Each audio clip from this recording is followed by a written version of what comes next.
안녕하세요. 축구 전문 기자 한준입니다. 대한축구협회가 결국 5월 내에 정식 대표팀 감독을 선임하겠다는 약속을 지키기보다 신중하게 최선의 감독을 데려오는 것으로 방향을 선회했습니다. 2024년 5월 20일 월요일 오후 대한축구협회가 오는 6월로 예정된 싱가포르, 중국과의 2026 북중미 월드컵 아시아 2차 예선 마지막 두 경기를 김도훈 임시감독이 지휘한다고 공식 발표했는데요. 김도훈 감독이 임시감독으로 선임된 배경, 그리고 현재 어떤 외국인 감독과 대한축구협회 간의 협상이 진행 중인지 이영표 전 대한축구협회 부회장이 언급한 세계적인 명장 중에 대한민국 축구대표팀과 연결될 수 있는 후보군은 누구인지 분석해드리도록 하겠습니다. 일전에 저희 한준TV에서 효과가 너무 좋아서 제가 직접 컨택하고 조인해드렸던 자연의 힘 이벤트, 당시에 너무나 많은 분들이 구매해주셔서 한 번 더, 아마도 이번이 마지막이 될 것 같은데요. 전체 상품 20% 할인 이벤트를 연장해 주시기로 하셨습니다. 워낙에 보양즙으로 이미 아시는 분들은 다 아시는 카테고리 1위 인기 상품이라 이렇게 소개만 해드려도 반응이 좋을 줄은 알고 있었지만 많은 관심 가져주셔서 진심으로 감사드립니다. 그래도 아직 보지 못하신 분들에게는 이번이 아마 마지막일 수 있으니까요. 이번 기회에 쿠팡이나 네이버에서 자연의 힘 검색해서 구경해보시면 좋을 것 같습니다. 네이버 구매 링크는 댓글창에 고정해두겠습니다. 네이버에서 구매하신 다음에 배송 메모에 꼭 한준TV라고 남겨주세요. 한준TV 구독자분들에게만 서비스 세포 추가 증정해드립니다. 몸이 무거우신 분들, 기운 없으신 분들, 잠을 자도 피곤하신 분들 드셔보시면 정말 다릅니다. 자연의 힘이 특별한 이유 정말 많지만 간단하게 특장점 소개해드리면요. 장어 함량이 추출액이나 고형분 함량이 아닌 순수 장어 원물 함량 68.93%, 추가로 산삼나무로 불리는 황칠나무를 45일 건식 발효해서 들어갑니다. 아낌없는 22가지 사상 체질에 영향을 끼치지 않는 천연 재료들이 들어간다고 하니까요. 몸에 좋은 건 다 들어갔다고 보시면 됩니다. 대표 상품이 이 황칠장어 진액, 황장력이라고 하고요. 이번에 나온 상품은 황장력에서 녹용이 추가가 된 업그레이드 버전, 보양에 보양을 더한 녹용 황칠 장어 진액, 대장력입니다. 이번 이벤트는 할인 쿠폰이 모두 소진되면 예고 없이 연장 또는 조기 종료될 수 있다고 하니까요. 바로 고정 댓글에 있는 링크 타고 가셔서 이번 기회에 더운 여름 지치지 않고 활력 넘치게 날 수 있는 건강 보양즙 한번 복용해보세요. 정말 다릅니다. 장어 녹용 보장즙 1위는 자연의 힘, 기억해주시면 감사하겠습니다. 우선 대한축구협회의 공식 발표 내용입니다. 대한축구협회는 오는 6월 열리는 북중미 월드컵 아시아 2차 예선 두 경기를 임시감독 체제로 치르기로 하고 임시사령탑의 54세 김도훈 전 울산 HD 감독을 선임했다고 20일 발표했다. 대표팀은 6월 6일 싱가포르 원정 경기에 이어 11일 중국과 홈 경기를 앞두고 있다. 대한축구협회는 국가대표팀 감독 선정을 위한 협상이 계속 진행되고 있어 6월 A매치 전까지 감독 선임이 마무리되지 않을 가능성이 있다. 이 경우를 대비해 오늘 20일 오전 국가대표 전력강화위원회를 열어 이 문제를 논의했고 그 결과 6월 두 경기를 맡을 임시감독으로 김도훈 감독을 선임하기로 의견을 모았다고 밝혔다. 선수 시절 스트라이커로 활약했던 김도훈 감독은 2005년 성남 1화 코치를 시작으로 인천 유나이티드와 울산 HD의 감독을 맡았고 2021년부터 1년여 라이언시티 싱가포르 클럽의 지휘봉을 잡았다. 특히 2020년 울산 HD를 AFC 챔피언스리그 우승으로 이끌면서 지도력을 인정받았다. 정혜성 전력강화위원장은 김도훈 감독은 지도자로서 다양한 경력을 쌓으면서 능력과 성과를 보여주었다고 평가했고 싱가포르 리그에서 팀을 우승으로 이끄는 등 현지 환경을 잘 알고 있는 점도 선임 배경으로 작용했다고 덧붙였다. 한편 대한축구협회는 이날 19세 이하 대표팀 새 감독에 국가대표 전력강화위원회가 추천한 49세 이창원 동명대 감독을 선임했다. 전남 드래곤즈와 포항 스틸러스에서 선수 생활을 한 이창원 감독은 포항 제철고 감독으로서 고교 무대에서 뛰어난 성과를 거두면서 유망주 육성 전문가로 주목을 받았다. 이후 대전 시티즌 코치, 대구 예술대 감독을 역임했다. 19세 이하 대표팀은 내년에 열리는 AFC 20세 이하 아시안컵과 피파 20세 이하 월드컵을 준비하는 가운데 다음 달 4일부터 10일 사이에 중국에서 열리는 4개국 친선대회에 출전한다. 김도훈 감독 같은 경우에는 울산 HD와 라이언시티에서 물러난 이후 여러 K리그 팀과도 연결이 되기도 했으나 최근에 진행됐던 20세 이하 대표팀 감독 후보군에도 올랐던 것으로 알려져 있었죠. 다만 20세 이하 대표팀 감독 후보 리스트에서 전력강화위원회가 이제는 정말 프로세스를 거쳐서 감독을 선임하겠다라는 그 방향성을 가져가는 과정 속에 김도훈 감독 본인은 이런 전술적 또 훈련 계획적 프리젠테이션을 부담스러워했던 것 같아요. 그런 과정 속에 이제 협상 과정에서 이제 조금 스스로 물러난 그런 형태가 된 가운데 가운데 이때 접점과 연결고리를 통해서 대한축구협회가 임시감독으로 김도훈 감독에게 제안을 했고, 김도훈 감독 역시 오랜만에 또 감독직을 맡으면서 또 영광스러울 수 있는 A대표팀의 감독을 임시로나마 지휘를 하면서 또 현장에 돌아오기 위한 시동을 걸고 있다고 보시면 될 것 같고요. 무엇보다 대한축구협회가 공식 발표를 통해 설명한 대로 이번에 싱가포르와의 원정 경기를 치른다는 점도 싱가포르 리그에서 우승을 차지한 김도훈 감독이 싱가포르 현지 상황 준비라든지 싱가포르 대표팀 분석이라든지 이런 면에 있어서 짧은 시간 동안 빠르게 준비할 수 있을 것이다, 이런 선택을 내린 것 같습니다. 이런 측면에 있어서 사실 동남아시아 전문가이자 싱가포르, 중국과 상대를 해봤던 박항서 전 베트남 대표팀 감독도 이제 유망하게 언급이 됐지만, 앞서 이제 3월 대표팀 임시감독을 선임할 때도 협회 내부의 의사결정권이 강한 고위 인사가 아무래도 좀 이제 부담스러워하는 그런 반응을 보이면서 이루어지지 못한 것으로 알려지고 있는데요. 우선 김도훈 감독 같은 경우에는 인천 유나이티드에서 좋은 또 감독으로서의 모습을 보여줬던 면도 있고, 또 20세 이하 대표팀의 수석 코치로 활동을 하면서 현재 대표팀에 있는 몇몇 선수들과 인연이 있기도 하고요. 울산 HD 감독으로 있을 때 가장 K리그에선 좋은 성적을 냈지만 계속해서 K리그는 준우승에 그치면서 전북, 현대, 아성을 넘지 못하다가 부임 마지막 시즌에 이제 챔피언스리그 우승을 차지하면서 조금 유종의 미를 거뒀습니다. 그리고 나서 이제 싱가포르에 가서 경기력 외적인, 좀 팀 성적 외적인 이유로 이제 사임을 한 상태에서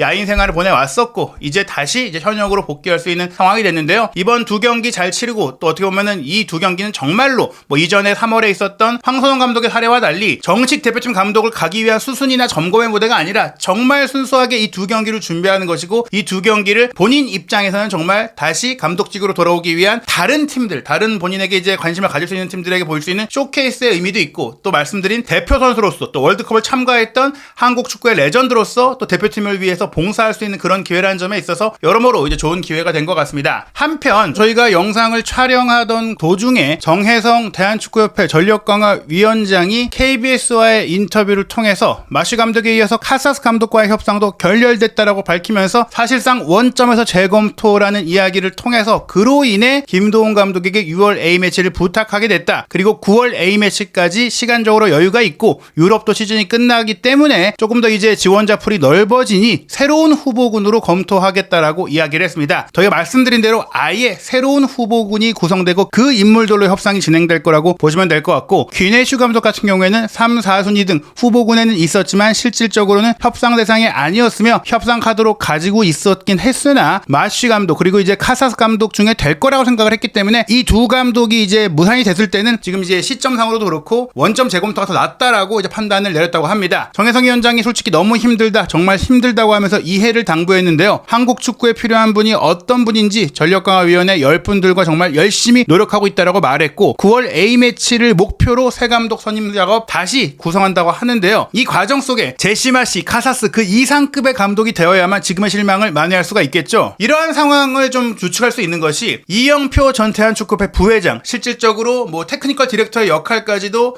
제안을 여러 차례 받았지만 여러 가지 이유로 어떻게 보면 보살을 해왔던 것으로 알려진 이 이영표 전 부회장이 여전히 또 한국 축구에 도움을 주기 위한 방안들을 많이 노력을 하고 있고, 또 현재 전력강화위원회에 있는 인물들과도 굉장히 막역한 인원들이 있고, 또 하나 부회장 시절에도 정몽규 회장과 직접 단독으로 컨택할 수 있을 정도로 정 회장에게 좀 직언을 할 수 있는 인물이라는 점에 있어서 이영표 전 부회장이 KBS 라디오에 출연해서, 물론 KBS 해설위원 자격으로 출연을 했지만 이렇게 좀 과감한 발언을 할 수 있던 것은 어느 정도 좀 믿음이 있고 어느 정도 가능성이 있기 때문이다. 그저 이런 얘기들이 있었어요, 이런 것도 있었어요 라고 후일담을 전하는 수준이라면 이렇게 엄중한 상황에서 이영표 전 부회장이 발언하지 않았을 것이다. KBS 라디오 뉴스레터 K에 출연을 해서 대한축구협회가 클롭급의 명장과 접촉을 했다고 얘기했던 것이 분명히 현재 대한축구협회의 선임 방향성에 영향을 미치고 있다고 볼 수 있는데요. 당시 했던 발언의 핵심적인 부분을 소개해드리면요. 마시 감독을 놓친 것도 돈 때문이라는 생각은 들지 않습니다. 제가 최근에 접한 정보는 제가 아는 선에서, 지금 제가 이름을 말씀드릴 수는 없지만 협회가 정말 좋은 감독을 위해서, 선임하기 위해서 정말 열심히 많이 뛰고 있고, 나중에 때가 되면 제가 이야기할 수도 있겠지만 정말 들으면 깜짝 놀랄만한 정말 파격적인 감독하고도 컨택을 했습니다. 그런 정보가 있습니다. 이렇게 얘기를 했거든요. 물론 그 감독이 결정이 될지 여부는 미지수이기 때문에 때가 되면 말할 수 있다. 즉 성사되든 안 되든 조금 시간이 지나서 나중에는 이야기할 수 있다는 것이고, 만약 성사가 된다면 그때는 모두가 알 수 있게 되는 것이죠. 그리고 이 파격적인 감독이 아니라도 분명히 현재 거론되고 있는 것보다는 높은 수준의 감독과 접촉이 가능한 상황이다. 그럴 정도로 지금 상황은 바뀌고 있다라고 이제 볼 수 있는데요. 이영표 전 부회장은 실제로 이 클롭 감독을 만난 곽 대장, 곽대장 유튜버의 이 얘기를 좀 소개하면서 그 정도의 수준의 감독이냐라고 했을 때 저는 그렇다고 생각한다. 그렇다면 정말 우리가 현재 드러난 이름이나 정보가 없다고 하더라도 어떤 감독이고 어떤 수준의 감독이고 어떤 상황인지를 충분히 캐치할 수 있습니다. 왜냐? 클롭 수준의 감독으로 현역에 있고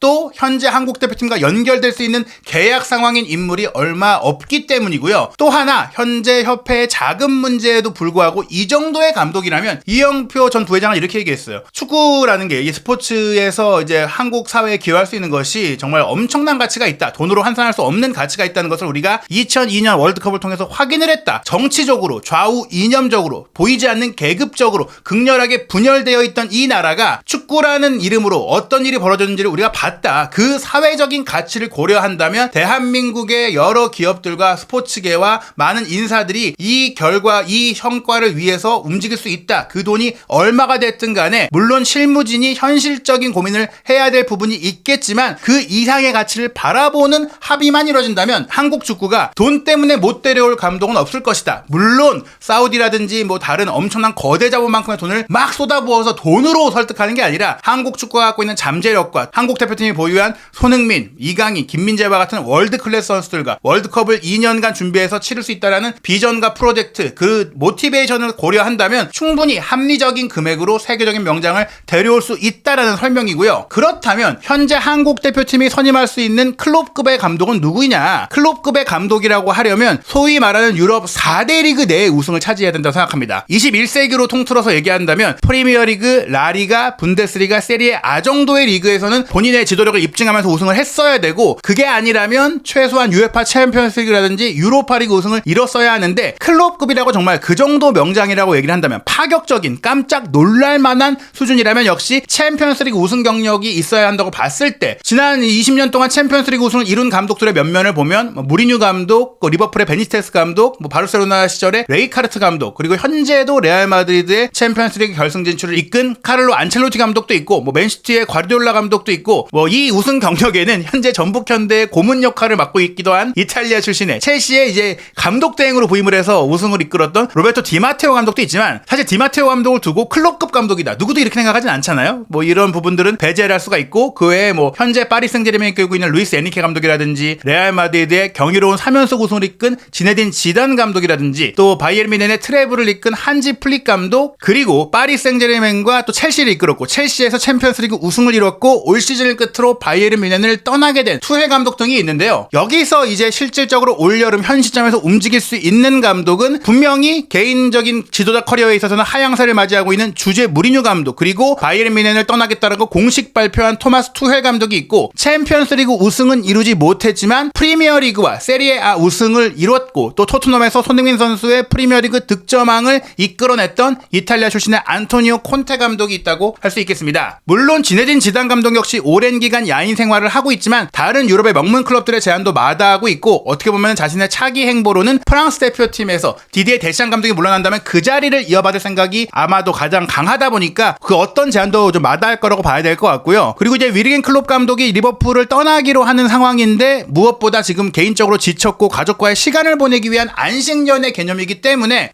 최근에 곽대장 유튜버가 직접 만나서 문의하기도 했지만 클롭 감독의 가능성은 제로다 이렇게 보시면 될 것 같아요. 결국 현재 올 여름에 움직일 수 있는 현재 계약이 없는 감독들 중에서 지단 클롭은 어렵지만 투헬 무리뉴 콘테는 현실적으로 물리적으로는 가능한 상황이라고 볼 수 있는데요. 우선 투헬 감독 같은 경우에는 사실 바이에른 뮌헨을 떠난다고 하더라도 유럽 유수의 명문 팀들과 연결되어 왔거든요. 프리미어리그 내에서는 맨유, 그리고 이제 라리가에서는 바르셀로나와 연결이 되어 왔었고 이탈리아와 프랑스에서는 사실 연결고리가 없다라고 보시면 돼요. 일단 기본적으로 분데스리가를 떠난 상태에서 다른 분데스리가 팀으로 가는 것은 말이 안 되고 프랑스에선 이미 파리 생제르맹을 경험을 했고 이탈리아는 개인적으로 투헬 감독이 좀 많이 연결고리가 없었고 접점이 없었습니다. 자금적으로도 쉽지가 않고요. 그렇다면 이 두 개의 리그가 남는데 레알 마드리드는 안첼로티 감독 체제가 확고하고 차기 감독으로는 알론소를 지금 원하고 있고 바르셀로나 같은 경우에는 사실 투헬 감독이 첼시에서 물러났을 때 강하게 연결됐던 시점이 있었고 본인도 원했다고는 하지만 일단 현 시점까지는 차비 감독의 거치가 명확하게 정해지지 않았고 차비 감독이 물러난다고 하더라도 다른 우선순위 감독들이 있다. 투헬 감독이 우선순위가 아니다라는 얘기들이 팽배합니다. 기본적으로 투헬 감독이 만약 라리가를 간다고 한다면 그래도 최소한 챔피언스리그 진출권 팀으로 가야 하는데 지로나나 아틀레티코 마드리드는 사실 맡을 가능성이 없다고 봐야 되겠죠. 뭐 시메오네 감독이 건재한 아틀레티코라든지 뭐 재정적으로 맨시티 구단주가 대주주인 시티 풋볼그룹의 지로나 역시 말도 안 되는 상황입니다. 프리미어리그 내에서 맨시티는 과르디올라 감독, 아스널은 아르테타 감독, 빌라는 에메리 감독이 확고하고 리버풀은 아르네 슬롯 감독이 부임할 예정이기 때문에 사실 맨유 같은 경우도 지금 테나 감독이 정말 물러날지에 대한 여부가 확실하게 정해지지도 않았기 때문에 투헬 감독이 아예 뭐 1년을 통으로 쉰다? 다른 명문팀에서 감독이 뭐 경질되길 기다린다? 이러기보다는 어떻게 보면 2년만 딱 대표팀 감독으로서 또 한국에 와서 새로운 도전을 해보고 이미 본인이 개인적으로도 과거에도 대한축구협회 리스트에 올랐던 바가 있고 의견을 나눴던 바가 있고 수많은 한국 선수들과 자신의 지도자 커리어에서 인연을 맺었던 이력들을 생각한다면 투헬 감독은 현 시점에서 대한축구협회 전력강화위원회 소속인 박주호 위원과도 직접 소통이 가능하고 또 직접 아마도 그 연결고리를 통해 만날 수도 있고 또 주자철 선수와도 막역한 인연을 가지고 있다. 여러 가지 측면으로 봤을 때 투헬 감독이 현재 대한축구협회가 접촉을 시도했고 접촉하고 이야기를 나눴을 가능성이 꽤 있는 인물이다. 현재 김민재 선수가 바이에른에서 뛰면서 또 투헬 감독과 함께 생활을 하기도 했고 여러모로 현재 투헬 감독은 좀 유력하다고 볼 수 있겠고요. 콘테 감독 같은 경우엔 뭐 토트넘에서 물러난 이후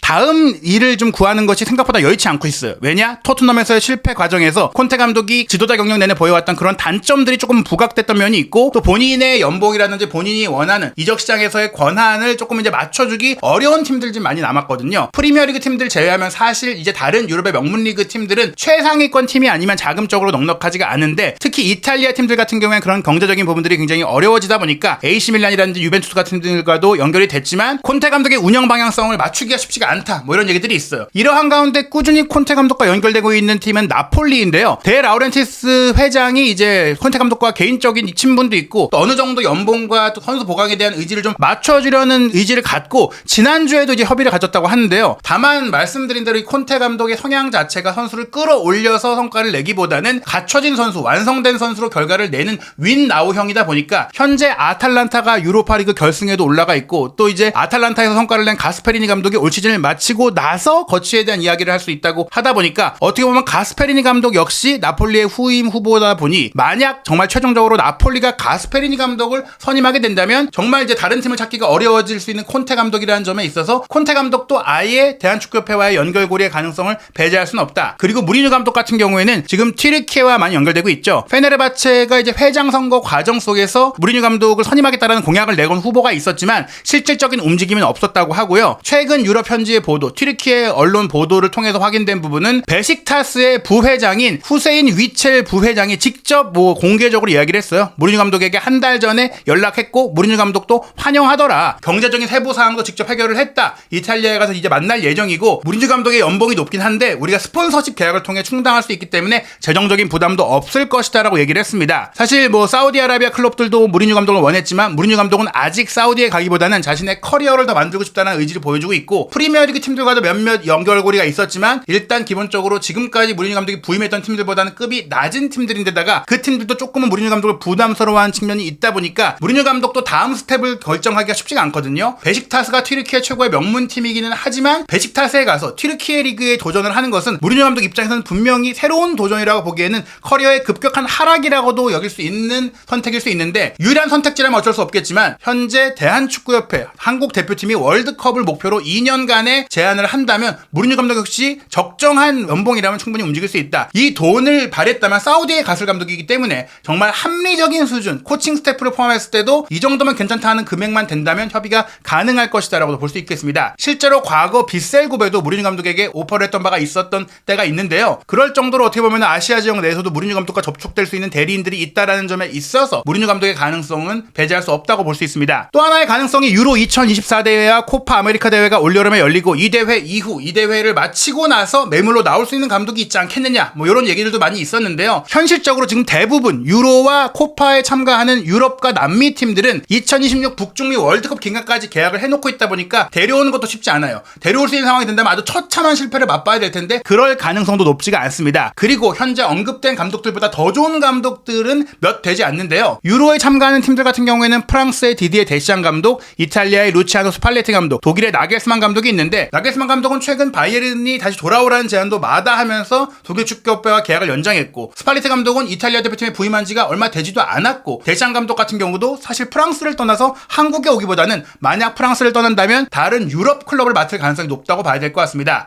코파 아메리카에 참가하는 감독 중에서는 우루과이의 비엘사 감독이 대표적인 이름인데 우루과이 대표팀에 부임한 지 자체가 얼마 되지 않았어요. 거의 1년밖에 되지 않았고요. 칠레의 가레카 감독, 페루의 포사티 감독도 남미 지역을 대표하는 명장인데 이런 감독들과 접촉을 하는 것보다는 앞서 말씀드린 후보군, 특히 뭐 투헬 감독, 콘테 감독, 무리뉴 감독 쪽에 올인하는 것이 더 현실적으로 더 합리적인 부분이겠죠. 그렇다면 대한축구협회가 지금까지 마시 감독도 못 잡을 정도로 자금이 힘들었는데 어떻게 데려올 수 있느냐? 기본적으로 어중간한 감독에게 좀 파격적인 연봉을 내줄 생각은 없다. 하지만 정말 특급 감독이라면 사제도 출연을 하고 국내 스폰서십도 유치하고 충분히 투자할 용의가 있고 이 투자금을 뽑아내고 이 투자금 이상의 효과를 낼 그 가능성이 있다는 점에 있어서 이런 감독들을 정말 데리고 올 수 있다면 정몽규 회장이 사제 출연과 그 외에 캐나다 축구협회가 마시 감독을 데려온 것처럼 현재 대한축구협회의 여자 축구를 스폰서십하고 있는 신세계 그룹이라든지 또 한국 축구와 또 전체적인 세계 축구계에 많은 투자를 하고 있는 현대차 그룹, 전북 현대 측이라든지 혹은 울산 H대라든지 한국 축구 전체의 발전을 위해서 한국 축구계에 투자하고 있는 거의 모든 기업들과 협업해서도 충분히 데려올 수 있고 앞서 베스트타스가 얘기한 것처럼 스폰서십이라든지 광고 계약을 통해서도 무리뉴 감독과 코칭 스태프에게 이런 연봉들을 보존해 줄 수가 있기 때문에 무리뉴 감독이든 투헬 감독이든 금전적으로는 사실 뭐 한국의 자본, 한국 기업들의 자본이 부족하진 않다라고 보시면 될 것 같아요. 무엇보다 중요한 것은 정몽규 회장이 AFC 집행위원 당선으로 인해 2027년 사우디 아시안컵까지 본인의 임기를 연장할 수도 있는 토대를 마련하면서 내년 1월에 있을 회장 선거 4선에 도전을 한다면 지금 이렇게 여론이 악화되어 있는 상태에서 회계적인 거물급 감독을 데려와야만 지금까지의 비판 여론과 자신의 땅에 떨어진 이런 이름값을 좀 끌어올릴 수가 있다. 그런 면에서 가능성이 있다라고 예상해 볼 수 있겠습니다. 물론 돈 문제를 떠나서 이 감독들을 설득하는 것이 첫 번째 문제라고 할 수 있겠는데요. 정말 한국 축구가 이영표 부회장이 얘기한 대로 엄청난 감독을 데려오기 위해 6월을 임시감독 체제로 치르기로 한 것인지 어떤 일이 물밑에서 벌어지고 있는지 앞으로 나올 최신 소식과 또 많은 루머, 보도들 한준TV에서 팩트체크해 드릴 거고요. 한준TV 구독, 좋아요, 알림 설정을 통해 축구계 모든 소식, 최신 뉴스 빠르게 확인하시기 바랍니다.